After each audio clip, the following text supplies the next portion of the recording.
Nick, how can we help? Hey, good afternoon, guys. Thanks for taking my call. You bet. What's up? So, I make a lot of money. I've been with the same job for about 4 years. I'm 26 years old, but I recently, this past year, have just been struggling with some mental health issues. Everything at work seems to be negative. I contribute a lot. I feel like I'm doing my job well, but the organization itself is not doing all that well, but all the negativity really trickles down. It's a lot of yelling. It's a lot of nothing's ever right. Hold on a second. Who's yelling? A lot of the leadership team. Okay. And what else is going on? I heard that you feel like you're doing your job, you're pulling your weight, and you got some teammates that aren't, or maybe your leader isn't. What's going on there?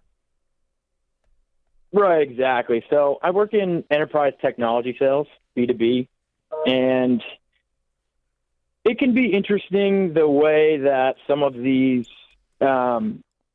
deals shape up, and sometimes you'll have years where it'll be very dependent on one or two transactions. So you're basically all or nothing. Mm-hmm. And I've had a good run so far, but it's spotty. There's things that you can't control. You could be really good at your job, but your attainment might not reflect that. Sure. And I think that's what's going on across the organization, and especially the economy, the way that it is. It's been challenging this past year, especially. So what does it mean to you when you say I'm having mental health issues? What does that look like, feel like? Just every day that I wake up during the work week, it's another day that I just would rather not mutter through, and just kind of going through the motions, losing motivation. Yeah. Really just struggling to keep my performance where it was because I just don't feel valued. I don't feel like that's it. I make any sort of difference. You nailed it. All right. So the reason I ask this, and I want us to be careful.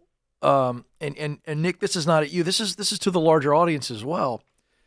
I guess you could get into a debate about whether that's mental health or not. I don't think that's what I would call a mental health issue. That right there is just you aren't feeling valued, and you don't want to keep going into that place. And yet you got to right now until you replace it. And so there's obligation that is colliding with, exhaustion. I would tell you are mentally and emotionally exhausted. That I know. And so it's okay to use the phrase mental health, but I just want to stipulate that you're okay. You just need a new location. You need a new gig. And so I don't know if you were calling for permission on that. You don't need it from us. But I think I'm looking. If you haven't already started looking, I'm looking. Because when I hear things like they're yelling and it's just a nasty culture, that is rarely can you change that. You having a meeting with your leader is probably not going to change that. Is that right? Yeah, that's correct. I am asking for your permission, though, because it's tied to a financial predicament. What's the predicament? The predicament is I am under contract to purchase a co-op in Queens that I was hoping to close this month, but the contingency is there's a garage spot that the owner of this co-op has that he needs to sell to somebody else in the building, and I do not want it for the price that he's asking. So this is going to drag out, it seems, for at least another few months, if not, half a year. So if I go and start looking for jobs now and potentially receive an offer and I'm looking to make a move, that might affect my mortgage lending ability. Because of your change in income? Well, potentially because of my change in income, but also just because of my tenure. That doesn't matter, Nick. You can always buy a co-op or I would not make a decision about a co-op. I would make the decision about my life. And this work situation is much bigger than the co-op situation. This is about your livelihood, your life, the way you live it. You're having a hard time getting out of bed. So the job decision is the one that I'm focused on, not the co-op. What are you making right now, Nick? So my income varies a little bit because I'm in sales, but the average of the past 3 years is about 140 grand. And you don't think you could make 140 grand in tech sales at a different company? No, I definitely think I could. It's just a matter of I'm scared to make a jump because I don't want it to negatively affect the mortgage process on this co-op and have this fall through, because I think it's a big opportunity financially for me to finally own something and have an asset.